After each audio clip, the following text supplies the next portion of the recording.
Hello friends, welcome to you all again in my YouTube channel Learn Botany. Today in this video I am going to discuss about telome theory and this is continue a series of pteridophytes. इससे पहले मैंने stellar system in pteridophyte discuss किया था. Then I have covered it plant adaptations, right? So in this video we are going to discuss about telome theory. So let's see the contents.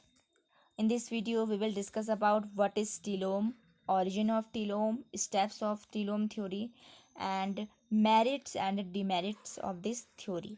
So let's start. So first of all, we will have to know about that what is telomes. Before starting the telome theory, we will have to discuss and know about what is telome, right? So if we consider, the name telome has been given to the simple ultimate terminal portions of dichotomously branched axis. यानी कि जो टीलोम हम किसको नाम देते हैं, जो कोई भी टर्मिनल पोर्शन है, कोई डाइकोटोमसली ब्रांच जो कोई एक्सिस है, उसका जो टर्मिनल वाला पोर्शन है यानी कि जो टॉप मोस्ट पोर्शन है उसे हम टीलोम कहेंगे. अभी हम देखते हैं कि उसको हम टीलोम क्यों कहते हैं, क्या ऐसे स्पेसिफिसिटी है उसमें जिससे हम टीलोम कहते हैं, वो हम आने वाली स्लाइड में डायग्राम के थ्रू डिस्कस करेंगे. अभी हम इसका थ्योरी पोर्शन देख लेते हैं. एंड जो ये एक्सिस होते हैं, राइट, जो ये एक्सिस होते हैं, these are undifferentiated and single nerved. जिस तरीके से हमारी बॉडी में हम कह सकते हैं कि हमारी जो नर्व्स होती हैं वो अनडिफ्रेंशिएटेड तो नहीं है, डिफ्रेंशिएटेड है, हर किसी का फंक्शन है, राइट. उसमें हमारी जो नर्व्स हैं उसमें ब्लड वेन्स होती हैं, वो ब्लड सप्लाई के लिए रिस्पॉन्सिबल होती हैं. उसी तरीके से जो प्लांट्स हैं उसमें एक सिंगल नर्व होगा. नर्व हम किसे कहेंगे, नर्व हम कहते हैं स्टील को, अभी हम आगे डिस्कस करेंगे. तो ये एक इस तरीके का स्ट्रक्चर होता है. और अगर हम कहें टीलोम के बारे में, अगर हम कहें तो दो टीलोम जो हैं, two telomes of a dichotomous branch की जो दो टीलोम्स होते हैं वो आपस में फ्यूज करते हैं जिस पोर्शन से, उसे हम कहते हैं mesomes, right. And there are of two types of telomes on the basis of their function. First one is vegetative or sterile telomes and second one is fertile telome. So now what is vegetative or sterile telome? These telomes are without sporangia and they are also called phylloids. यानी कि हमें पता है कि जितने भी pteridophytes हैं उसमें स्पोर बियरिंग स्ट्रक्चर प्रेजेंट होते हैं. These are also known as sporangia, right. तो ऐसे टीलोम या ऐसा स्ट्रक्चर जिसमें आपको स्पोरेंजिया नहीं देखेंगे, सिंपली अगर हम कहें टर्मिनल पोर्शन पे स्पोरेंजिया जहाँ पर एब्सेंट होता है उसे हम कहेंगे वेजिटेटिव एंड स्टेराइल टीलोम. और इसे हम फाइलॉइड क्या कह रहे हैं, बिकॉज इसमें किसी भी तरीके का मतलब स्पोर प्रेजेंट नहीं है. एक फाइलॉइड, फाइल मतलब होता है लीफ, तो लीफ लाइक स्ट्रक्चर इसका है, एक फ्लैट लीफ की तरह, तो इसे हम कह रहे हैं telome, sterile telome, right. Now fertile telome. So fertile का मतलब ही क्या है कि इसमें कहीं ना कहीं स्पोर प्रेजेंट होंगे जो कि रिप्रोडक्शन के लिए रिस्पॉन्सिबल होते हैं, तो इसलिए हम इन्हें कहते हैं fertile telome. And third one is the combination and we can say grouped portion of the telome, तो उसे हम कहेंगे टीलोम, उसे हम कहेंगे सिंटीलोम. ये जो है एक इवोल्यूशन के टाइम पर जब टीलोम का जब डेवलपमेंट स्टार्ट हुआ था, इवोल्यूशन होना स्टार्ट हुआ था, तो ये ग्रुप के फॉर्म में स्ट्रक्चर बनाता है जिसे हम कहेंगे सेंटीलोम, राइट. तो अब हम इस डायग्राम को अच्छी तरीके से विजुअलाइज करते हैं कि हमने जो बातें अभी बोली थी थ्योरी पोर्शन में. तो एज आई सेड कि जो टर्मिनल पोर्शन है वहाँ पर जो पोर्शन होता है जिसमें कोई भी स्पोर प्रेजेंट नहीं है उसे हम कहेंगे स्टेराइल टीलोम. आप यहाँ पर देख सकते हैं कि इसमें किसी तरीके का स्पोर प्रेजेंट नहीं है. और डाइकोटोमसली ब्रांच, डाइकोटोमस ब्रांच क्या होती है, ये एक सिंगल ब्रांच है. इससे कहीं पर भी अगर दो ब्रांचेज इस तरीके से निकली हैं, इस तरीके से निकली हैं, तो इस कंडीशन को हम कहेंगे डाइकोटोमसली ब्रांच, ओके. एंड यहाँ आप देख सकते हैं फर्टाइल टीलोम्स. यहाँ पर जो है स्टेराइल की जगह ये कुछ फर्टाइल स्ट्रक्चर यानी कि स्पोरेंजियम प्रेजेंट है, तो इसलिए हम इसे कहेंगे फर्टाइल टीलोम. एंड इनके बीच का जो गैप है इसे हम कहेंगे mesome, as I told you. And और मैंने ये बताया था कि इसमें जो नर्व्स होती हैं, यहाँ से आप देख सकते हैं ये नीचे से जो नर्व्स है यहाँ तक हर ब्रांच में ये डिवाइड हो रही है, तो इसे हम कहते हैं स्टील. एक्चुअली नर्व का मतलब यहाँ बॉडी वाले नर्व सिस्टम से नहीं है, यहाँ पर नर्व का मतलब है स्टील से, जो कि कंडक्शन का काम करता है, राइट। और यहाँ पर आपको बी और सी में उसका एक जूम करके व्यू दिखाया गया है sterile telome and fertile telome का। Now we will discuss about the telome and the origin of higher land plants. किस तरीके से टीलोम सिस्टम का डेवलपमेंट हुआ हायर प्लांट्स में, ठीक है, तो वो हम डिस्कस करते हैं। And this is very important point that is the telome theory was given by Zimmermann. तो उन्होंने बोला था, ये मैं आपको अगर इस तरीके से पढ़ के बताऊंगी तो ये थोड़ा आपके लिए टफ पड़ेगा, तो मैं इसको इजी वे में इसका जो भी इसका ब्रीफ है वो मैं आपको समझा देती हूँ। तो एक्चुअली जो जिम्मरमैन थे उन्होंने बोला था कि जो टीलोम थ्योरी है वो सबसे पहले जो टीलोम डेवलप होना स्टार्ट हुए थे जो प्रिमिटिव वेस्कुलर प्लांट्स में डेवलप हुए थे। और जो प्रिमिटिव वेस्कुलर प्लांट्स हैं, यानी कि अगर हम बात करें वेस्कुलर प्लांट्स की, लाइक सबसे पहले जो प्रिमिटिव जो वेस्कुलर बंडल डेवलप हुए थे वो टाइडोफाइट में डेवलप हुए थे। तो इनका ओरिजिन हुआ था यूनिसेलुलर ग्रीन एल्गी से, राइट। और इसके अलावा जब जो यूनिसेलुलर जो ग्रीन एल्गी थी उन, क्योंकि वो एक सिंगल सेल उनमें प्रेजेंट होती है, तो जब उनमें डिफ्रेंशिएशन स्टार्ट हुआ सो उनमें पेरेन्काइमेटस जो थैलस है वो डेवलप हुआ। देन जब पेरेन्काइमेटस सेल्स का जब डेवलपमेंट हुआ उसके बाद हर सेल में डिफ्रेंशिएशन होना स्टार्ट हुआ। इट मीन्स डिफ्रेंशिएशन का मतलब क्या है कि हर सेल ये बताएगा कि वो हर सेल पर्टिकुलर फंक्शन उसका फिक्स है, तो उसको हम कहेंगे डिफ्रेंशिएशन, लाइक।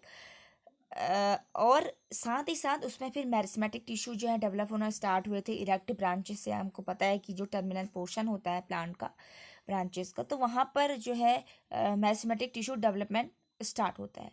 और जो डेवलपमेंट था ये हुआ था by the help of heteromorphic alternation of generation, जिसमें कि दोनों ही जो male and female sex organs हैं, अब हम बात करें मॉर्फोलॉजी की, तो उनकी जो मॉर्फोलॉजी होती है वो कम्प्लीटली डिफरेंट होती है, राइट।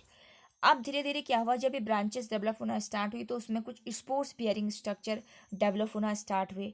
तो जिम्बर ने बताया कि जो ये स्ट्रक्चर हैं वो ये सीधे सीधे एंसिस्टर हैं किसके, वेस्कुलर क्रिप्टोगेम्स के, यानी कि जो ग्रीन एल्गी जो यूनिसेलुलर एल्गी थी वो जो डेवलप हुए तो उनका स्ट्रक्चर सिमिलर था। जैसे कुछ यहाँ पर एग्जांपल दिए हैं, सिमिलर विद राइनिया, हॉर्नियोफाइटन, साइलोफाइटन, तो उसके साथ में सिमिलैरिटी शो करा। तो हमें पता लग गया कि कहीं ना कहीं जो वेस्कुलर प्लांट्स हैं, वेस्कुलर क्रिप्टोगेम है, उनका यूनिसेलुलर ग्रीन एल्गी के साथ कुछ ना कुछ तो रिलेशन है सेल्स के बेसिस पे। और ये जो अपेयर हुए थे evolve during the upper Silurian, lower and middle Devonian period, जो जियोलॉजिकल टाइम स्केल के जो पीरियड्स थे वहाँ पर ये जो है ये उस पीरियड्स में ये स्टार्ट हुए थे, राइट।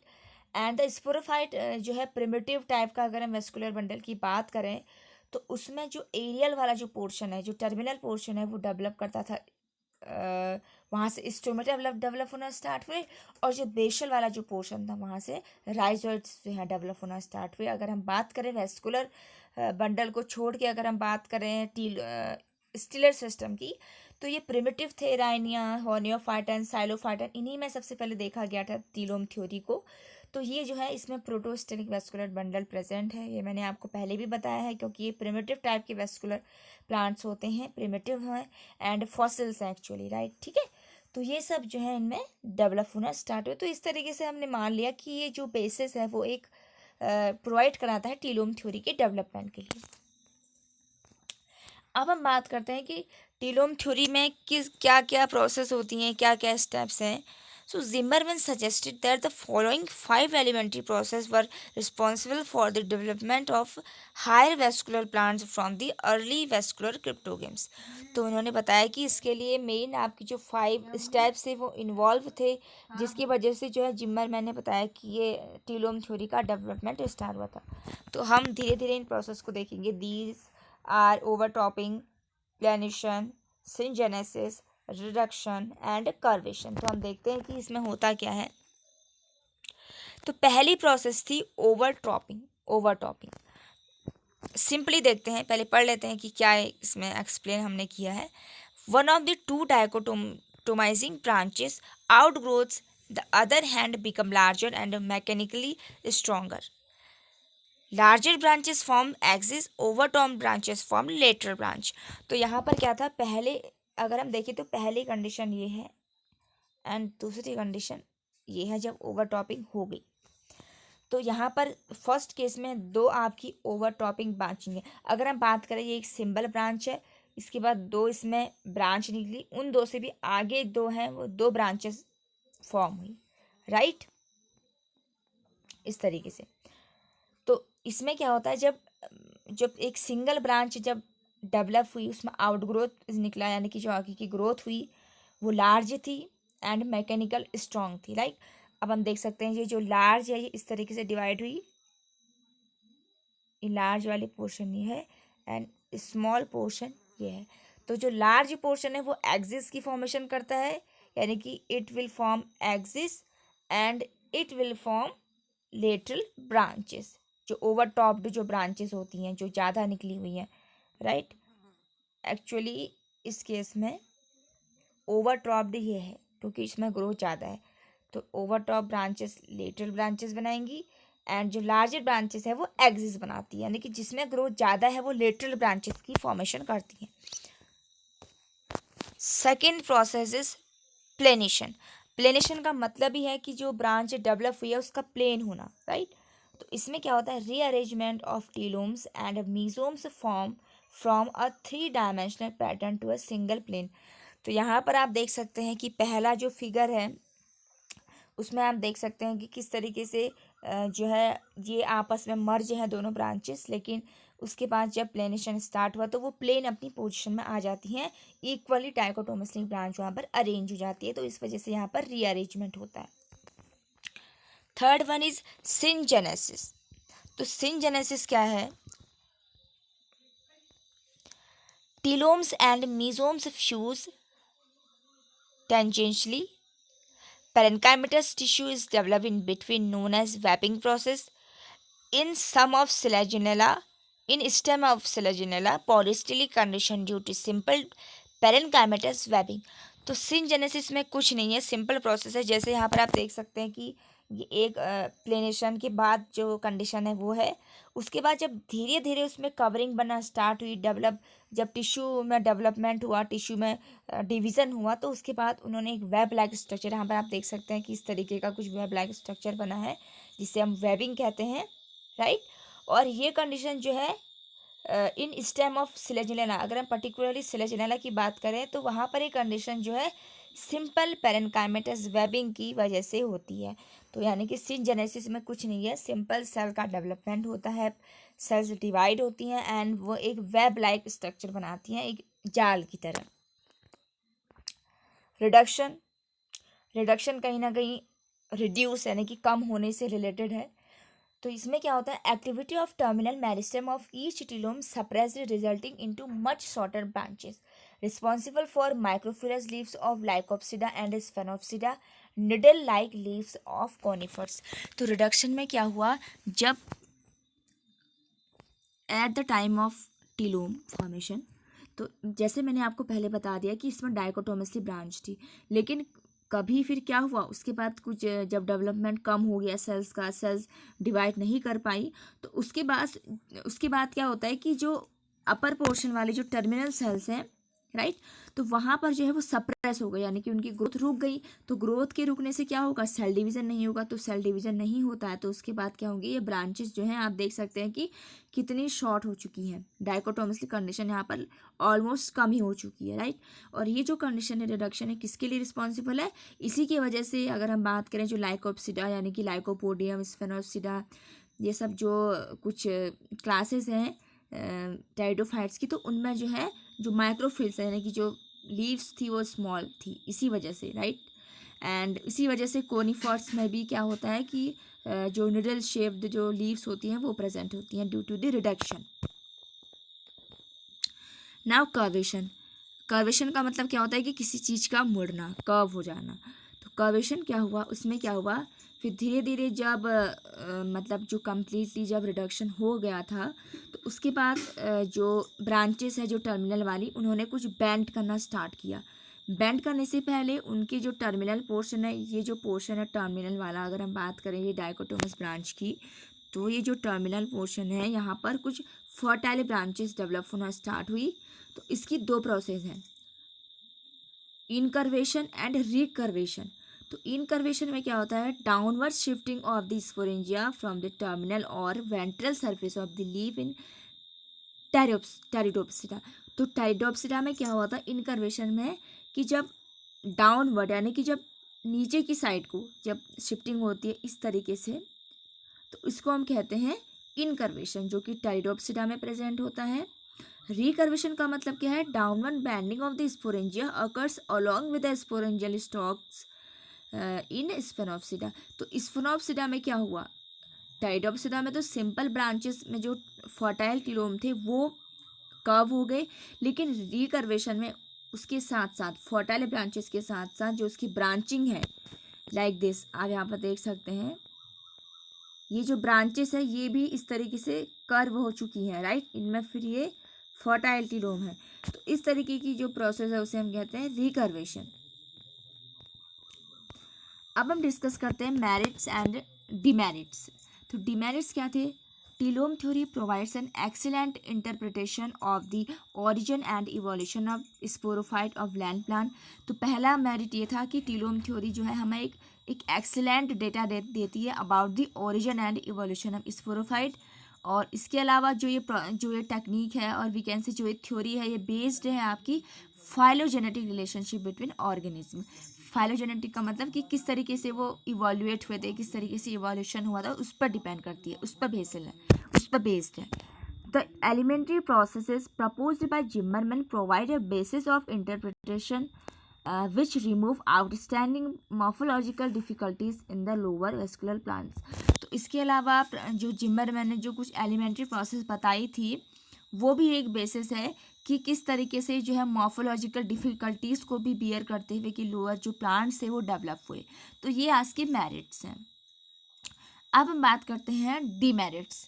तो ये ऑब्वियस है कि कहीं ना कहीं मेरिट्स हैं तो डीमेरिट्स भी ज़रूर होंगी। First one is does not explain how a telome like characteristic body has been developed. ये बताया था बोवर ने इन 1935 में।